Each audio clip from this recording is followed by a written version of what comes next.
abordado em duas reuniões, na reunião dos profissionais aliados e em algumas sessões do simpósio.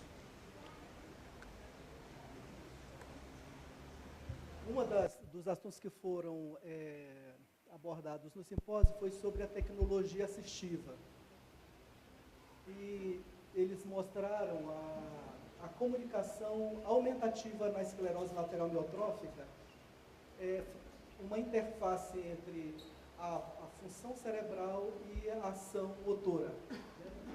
Então, esse dispositivo, ele permite que as pessoas com uma fraqueza muscular muito grande ou até com quase nada de força muscular, ela pode fazer atividade só usando a função cerebral. Então, nessa interação cérebro-atividade através do computador, pode-se substituir uma ação que já foi perdida, pode melhorar uma função que está diminuída, né? E nessa questão aqui, eles mostraram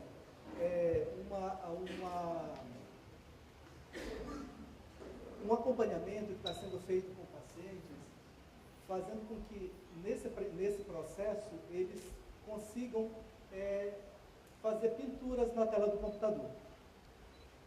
E então, nesse processo, a pessoa fica na frente de uma tela e, através de eletrodos colocados aí na cabeça, ela fixa os olhos nessa tela, né?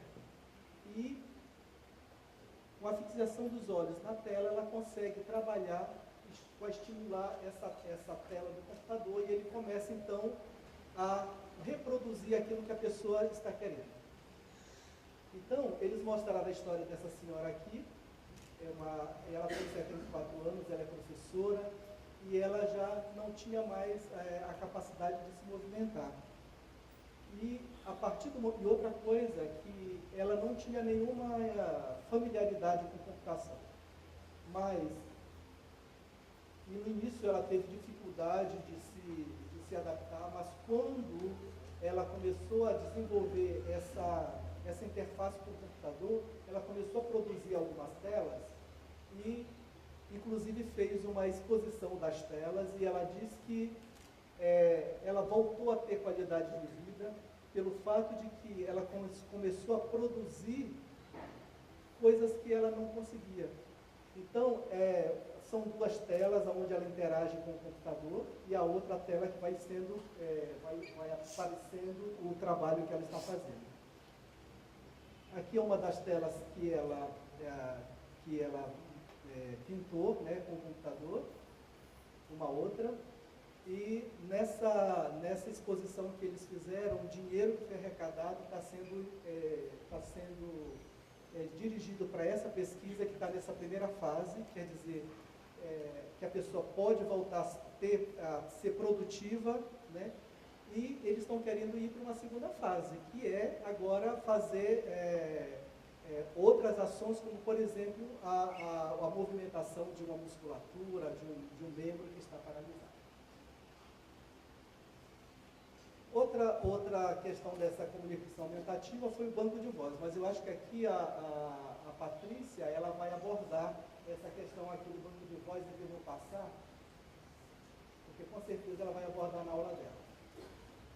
Na prática de assistência da esclerose, eles colocaram a questão da fraqueza da musculatura cervical.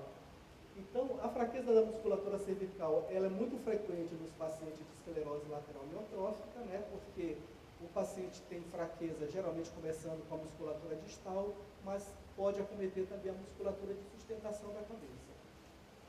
E esse grupo aqui da Inglaterra, eles fizeram, então, uma pesquisa com as pessoas que usam essas órteses, esses colares cervicais, para perguntar para eles o que eles achavam desses colares que estão disponíveis no mercado para se usar.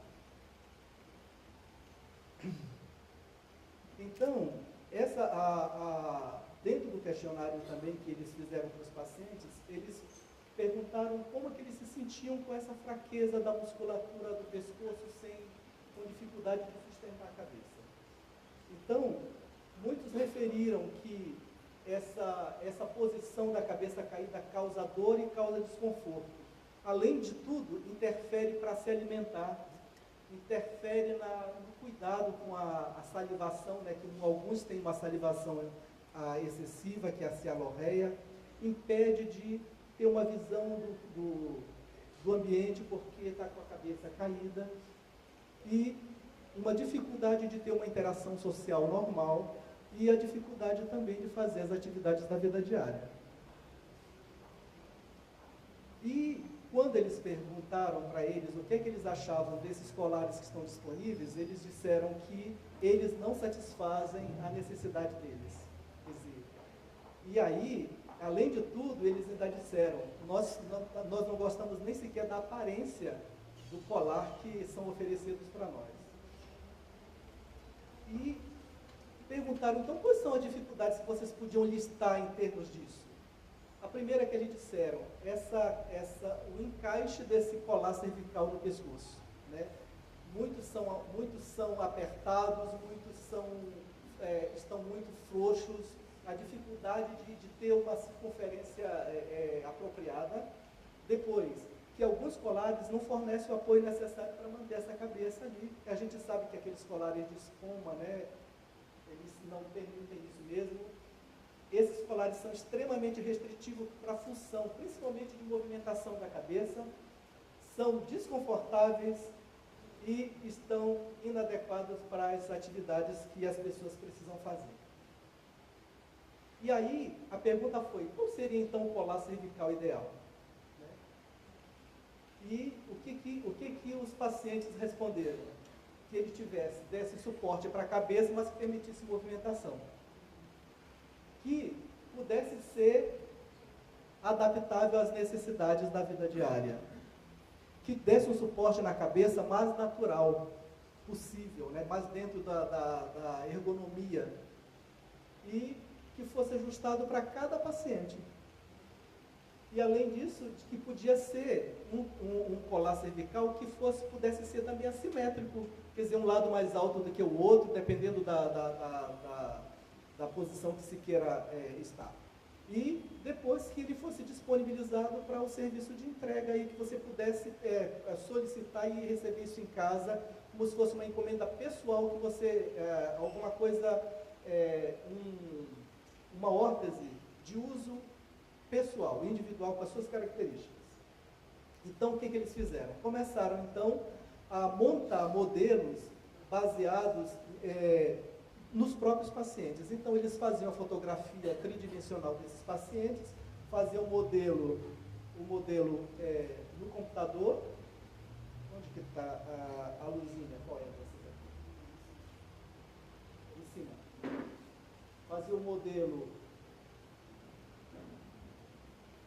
pelo computador, e em cima do modelo eles iam fazendo essa construção desse colar cervical. E aí eles passaram por essas etapas, de conseguir montar um colar cervical que fosse mais apropriado e mais funcional e mais anatômico. E eles chegaram a esse modelo, né? Essa é aquela paciente que a gente viu lá no início, com a cabeça caída, aquela com esse colar, um outro paciente aqui, uma outra paciente aqui com o colar e fazendo alguma atividade. Então, esse grupo, eles dizem que eles ainda têm que crescer muito nessa questão, mas que para esses pacientes que estão tendo acesso a esse tipo de colar cervical, está fazendo um diferencial muito grande na questão da qualidade de vida. Uma outra coisa que foi apresentada foi a questão das órteses mioelétricas. Essas órteses, aliás, as próteses mioelétricas que vieram primeiro, que a prótese é aquele instrumento que substitui um membro. Por exemplo, eu fui amputado, eu preciso colocar uma outra perna. Isso é uma prótese. E a órtese é aquilo que dá sustentação para o membro. Por exemplo, essa antiequina que se usa, né, para não deixar o pé cair. Então, na questão das próteses, já está aí há muito tempo, e inclusive aí o grupo do professor Nicoleles tem trabalhado nessa questão da prótese também, e agora da órtese também. Mas há pouco tempo tem sido começado a aplicar essa tecnologia às órteses. Então, as próteses já foram usadas, né, em pessoas com amputação e agora está sendo usada para as pessoas que tiveram AVC, que tiveram traumatismo da medula e agora ultimamente com os pacientes de esclerose lateral amiotrófica, e eles disseram que poucas pessoas já estão usando esse tipo de órtese mioelétrica. O que essa órtese ela faz? Então, precisa ter um mínimo de contração muscular.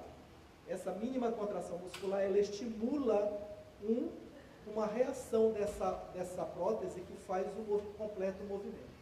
Então, a pessoa faz uma contração muscular mínima e então esse dispositivo ele vai amplificar essa contração e ela vai poder fazer a contração para levar uma comida à boca, para segurar alguma coisa. E aqui tem onde clica em cima. Isso é novo. E aqui tem uma demonstração de como é usada essa órtese, tanto no paciente com AVC, como no paciente de esclerose lateral amiotrófica.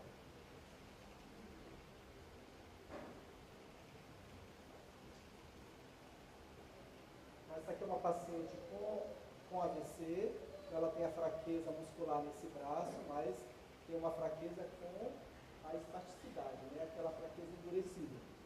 Ela não consegue fazer o movimento de flexão do cotovelo, e depois com a órtese, ela tem mais facilidade para fazer esse movimento.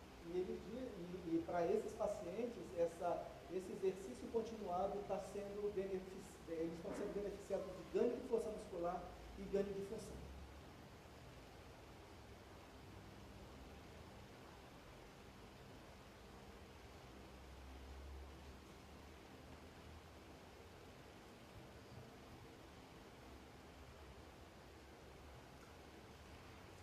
Aqui outra pessoa com história de AVC. Olha, a dificuldade que ele tem para ele fazer a flexão do cotovelo pela fraqueza e pela espasticidade.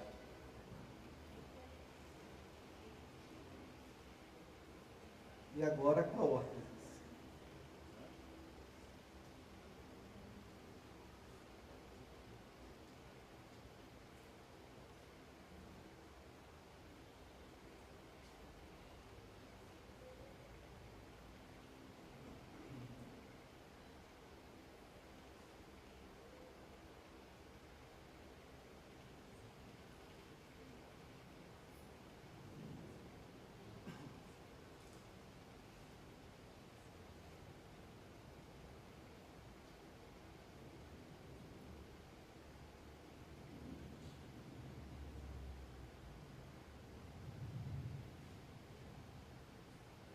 E agora um paciente com esclerose lateral. A dificuldade que ele tem de fazer o movimento e com a órtese aqui. De levar uma comida à boca.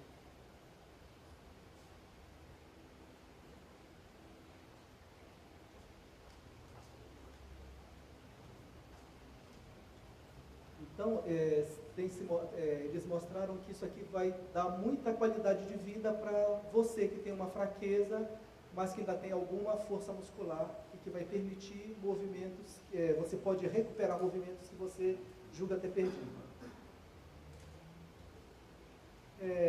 Um outro ponto que colocaram foram sobre quais os equipamentos que são mais usados pelos pacientes de esclerose lateral amiotrófica.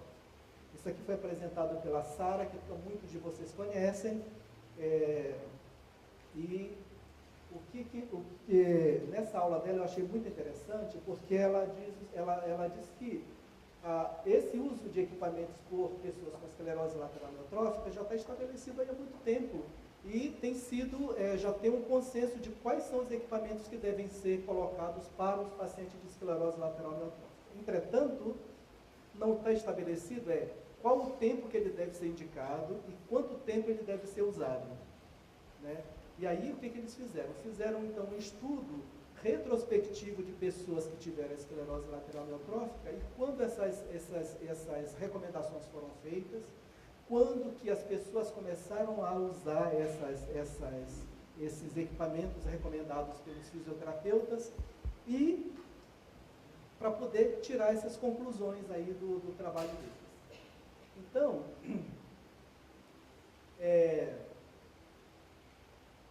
essa recomendação de uso de equipamentos já está bem estabelecida, mas não está estabelecido a questão do uso no tempo da progressão da doença.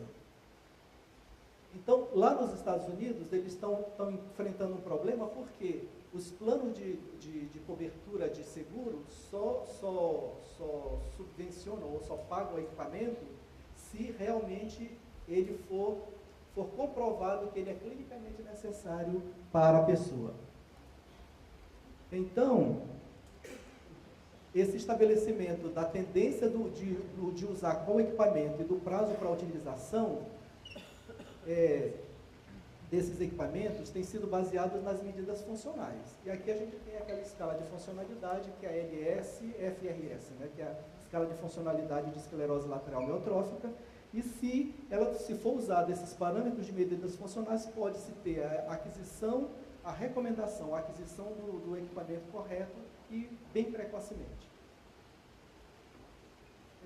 Além disso, se estabelecer esse parâmetro aqui, vai se ajudar para que se faça um consenso nessa eleição desses equipamentos na época certa, na evolução da doença. Então, eles fizeram o trabalho com esse grupo de pessoas, né? 60 homens e 40 mulheres, com a média de idade de 63 anos, e a maioria deles com início nos membros e alguns com início vulvar. A média do início dos sintomas até quando foi feita a pesquisa foi de 16 meses, a duração da doença a média foi de 37 meses, e a duração entre o diagnóstico e a duração da doença desde o início do diagnóstico foi de 21 meses. Então, quais são os equipamentos mais indicados para a esclerose lateral amiotrófica? Então, a gente tem as AFOS, né, que são aquelas órteses para a sustentação do pé,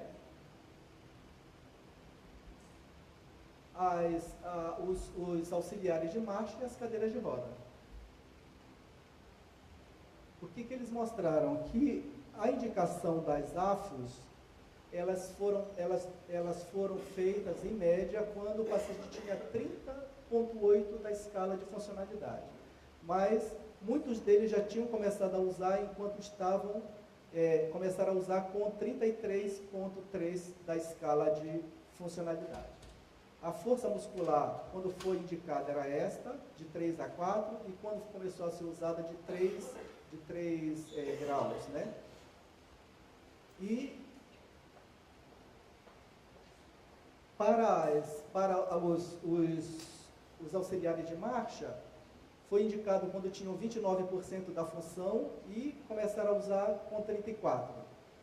A força muscular de 4 e quando iniciaram de 3 para 4. Né? Tanto na extensão do quadril, como na extensão do joelho e a dorsiflexão do tornozelo. E o tempo que eles foram recomendados da doença foi 42% do tempo de doença e o uso 35% do tempo. Para as cadeiras de rodas, a funcionalidade em 31% e o uso com 28%.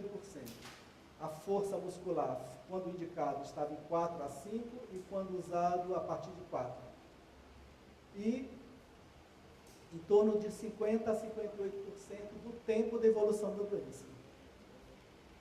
Então, o que apareceu então? Que o tempo de recomendação para o tempo de uso, geralmente, muitos desses, por exemplo, essas órteses aí de antiequina, elas geralmente são usadas até antes de serem indicadas, né, pela equipe de saúde.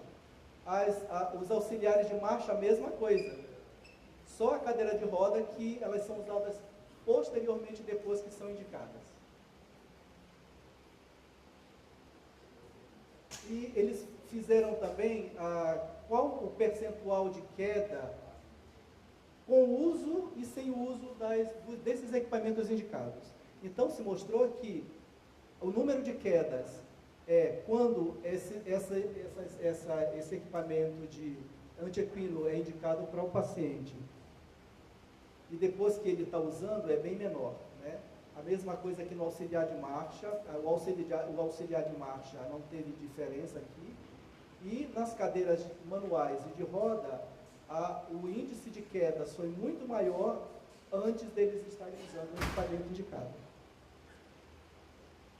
Então, o que se concluiu desse estudo aí?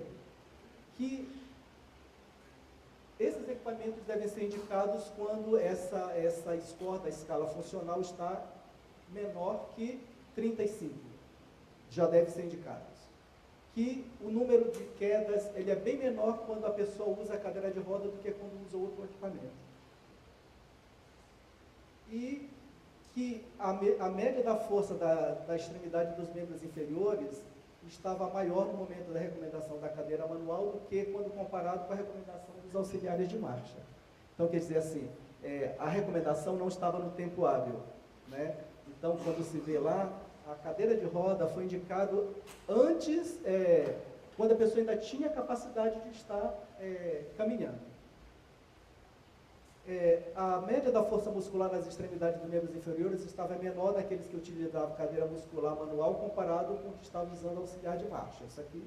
E a recomendação das AFOS, que é aquelas antiequinas, foi determinado pela fraqueza do tibial, enquanto que o uso dos auxiliares de marchas foi recomendado pela fraqueza muscular generalizada. A média da força da extremidade dos membros inferiores estava menor quando eles utilizavam a cadeira de rodas do que quando foi comparado com o que eles usavam no auxiliar de marcha. Na questão da fisiorrespiratória, uma coisa que foi muito interessante foi que tudo que está sendo feito e orientado lá se faz aqui, né? Então, assim, não teve nada de novidade, de alguma coisa que a gente dissesse, olha, não está sendo feito no Brasil. Então, esse estudo aqui, por exemplo, eles fizeram apresentaram lá uma pesquisa, um procedimento do ambulatório fizeram um questionário estruturado para verificar a detecção precoce da insuficiência respiratória. Então, isso já se faz aqui há muito tempo. Então, o que eles fizeram? O questionário, o teste de força...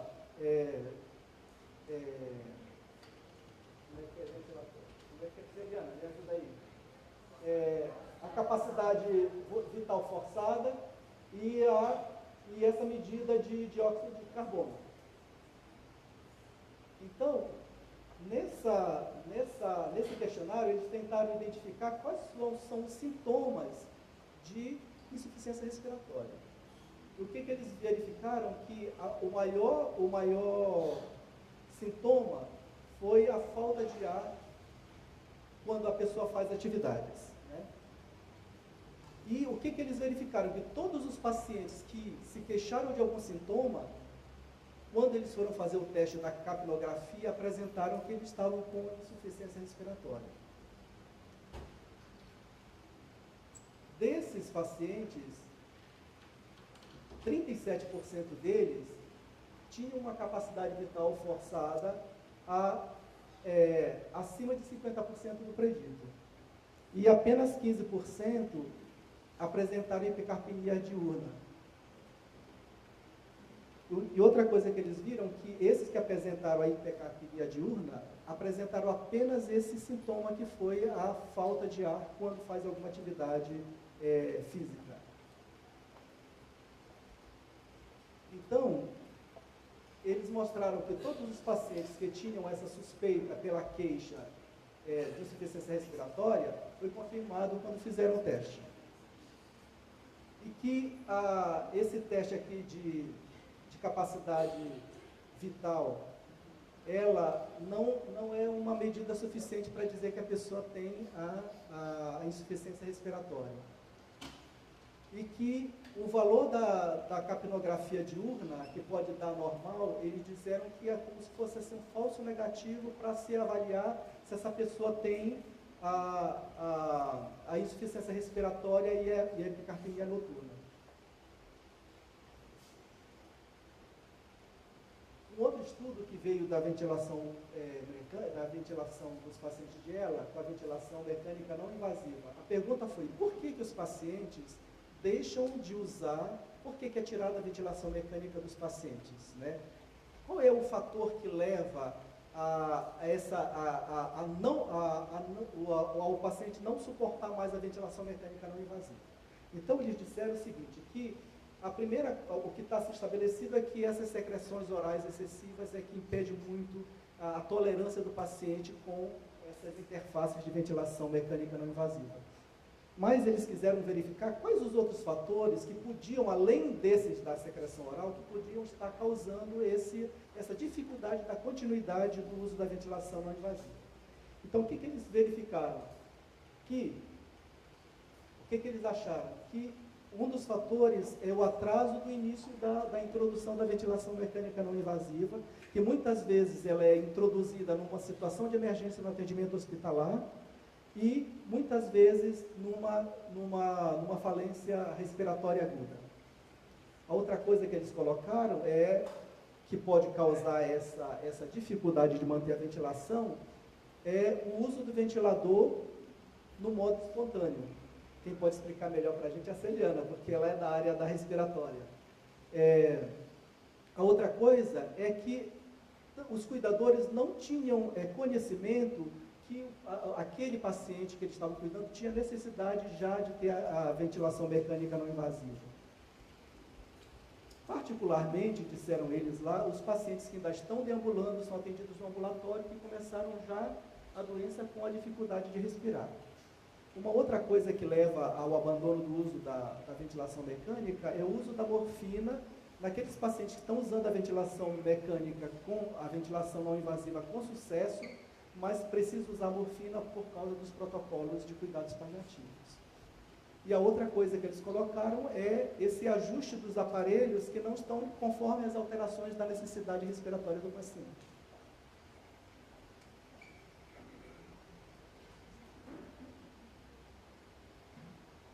Um outro ponto de fisioterapia respiratória é um programa que eles estão fazendo para tirar o paciente, ou evitar que o paciente seja internado por causa da ventilação e fique em casa. Isso é uma coisa que se faz aqui já há muito tempo, né, com um protocolo já bem estabelecido. E o que eles fazem lá? Eles começaram a pensar nisso daqui a partir do momento que as mudanças do sistema de prestação do cuidado de saúde, dos planos de saúde, começaram a dificultar essa questão da internação do paciente. Depois, a própria dificuldade de encontrar a internação no tempo hábil, na hora da necessidade que a pessoa tem. E a outra coisa é que esses pacientes que necessitam desses cuidados da equipe de intensivistas, em casa está aumentando mais e a necessidade deles também. Então, qual é o programa que eles apresentaram? Que aqueles pacientes que são atendidos no ambulatório da esclerose lateral amiotrófica, eles fazem uma avaliação respiratória rotineira, que esse ambulatório tem uma relação estreita com o distribuidor do respirador e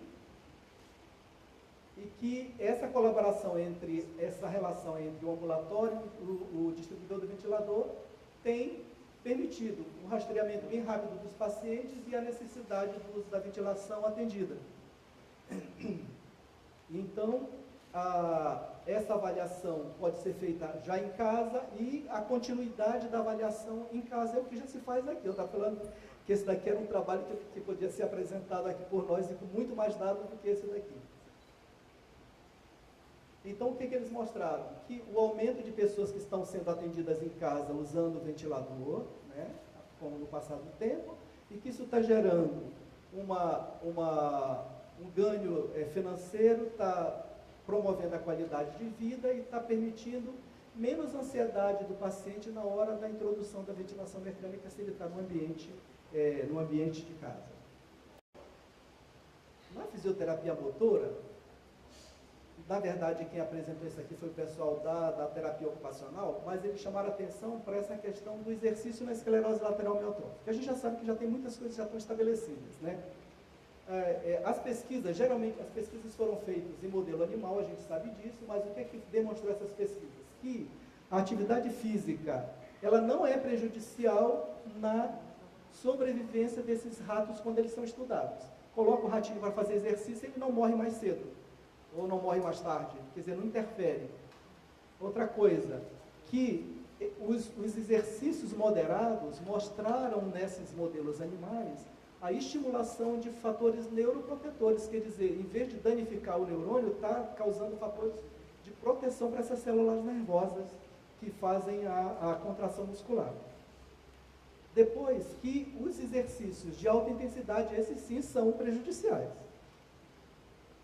E o exercício nos humanos. Então, alguns trabalhos foram apresentados, por exemplo, esse daqui, mostrando que o exercício moderado em pessoas com esclerose lateral amiotrófica mantém a função estável por pelo menos 3 meses. Que a melhora da função da marcha, a melhora da função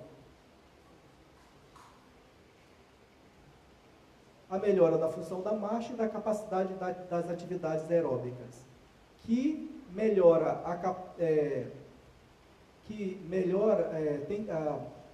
promove a capacidade para melhorar a mobilidade funcional. Muito bem. A pergunta é, então, qual é o papel do terapeuta nesse momento de aconselhar, faz, não faz, né? Então, eles disseram que nós estamos muito acostumados a pensar na economia de energia e isso está levando, segundo eles, uma postura do próprio paciente de avaliar ou valorizar mais o descanso do que o próprio exercício. E isso prejudica o tratamento da esclerose lateral amiotrófica pela fisioterapia. Então,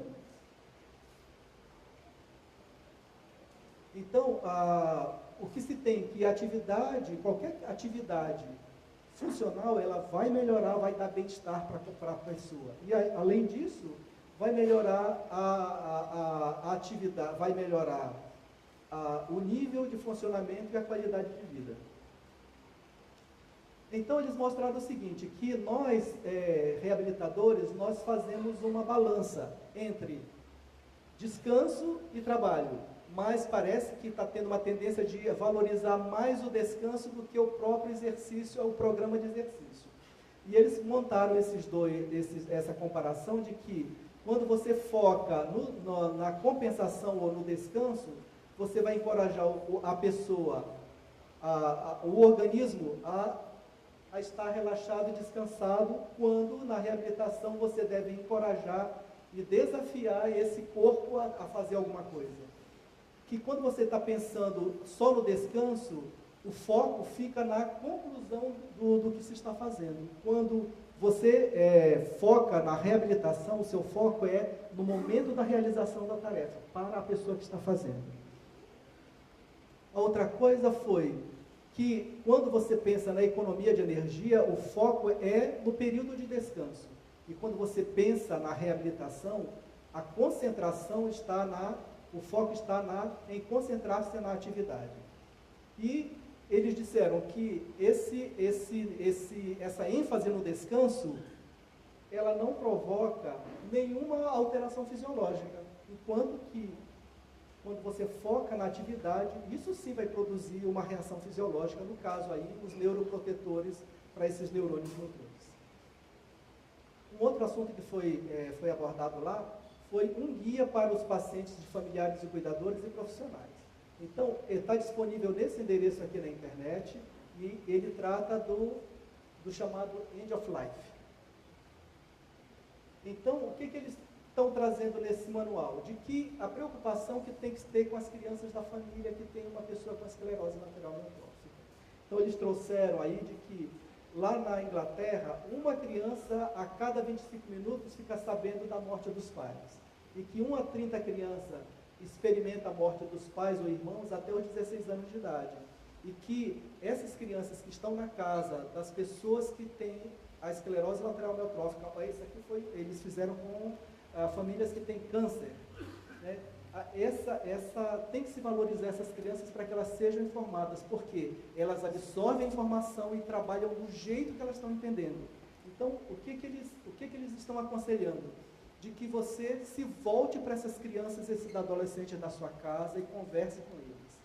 Em primeiro lugar, responder os questionamentos que eles fizerem. E até mesmo formular questionamentos que eles não estão fazendo para esclarecimento deles.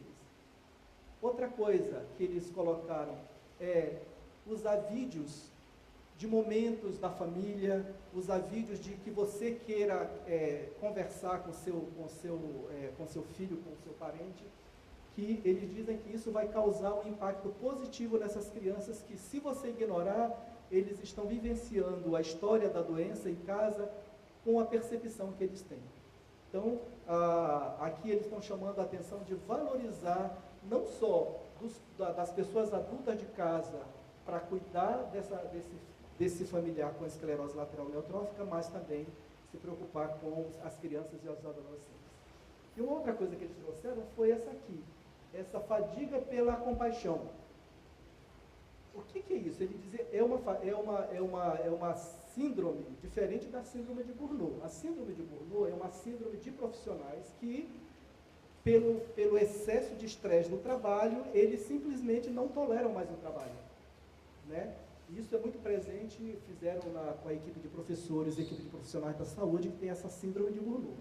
Mas essa fadiga pela compaixão é uma fadiga ou é uma síndrome que está presente naqueles que cuidam tanto familiares como profissionais. Então, o que eles estão dizendo que é essa síndrome, que deve ser reconhecida por nós? É a incapacidade que eu tenho de resolver os problemas daquela pessoa que depende do meu cuidado. Então, eu absorvo de tal maneira a necessidade, mas eu tenho uma incapacidade de resolver esse problema, que eu começo a desenvolver essa chamada fadiga pela compaixão. Então, o que isso leva? Leva a sintomas de fadiga crônica, irritabilidade, dificuldade de ir para o trabalho, agravamento de doenças físicas e falta da alegria da vida. Então, e eles estão dizendo de que essa fadiga por compaixão, ela é uma consequência natural de qualquer pessoa que trata de outra e que essa outra pessoa depende de você. E que nós precisamos identificar para nós podermos trabalhar com esse aspecto. Então, como resolver isso? A primeira coisa, definir o seu papel, tanto de familiar, como de cuidador, como de profissional da saúde, né? Saber qual é o seu papel, até onde você pode ir. Ter uma expectativa realista de si mesmo e dos outros. Não achar que você é aquele que vai resolver todos os problemas. A gente sabe que muitas coisas a gente tem vontade de fazer e a gente tem capacidade para fazer. Usar técnicas para o tratamento desse estresse. Então, que técnicas são essas? Se voltar para o exercício físico, fazer exercícios mentais, até mudança do paradigma. Na questão emocional, reconhecer e trabalhar com os sentimentos que você tem. Na questão espiritual, renovar e fortalecer as suas crenças. E na questão social, manter e criar novos vínculos fora daquele ambiente que você está cuidando do paciente. E a outra coisa, buscar ajuda profissional. Muito bem. A minha parte é essa daqui. Eu agradeço aí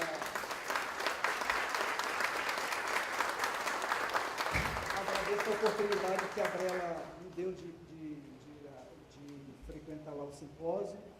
Foi muito rico, embora sejam muitas palestras ao mesmo tempo, não é? Mas alguns módulos foram voltados para o tratamento da equipe multiscala. Clínico.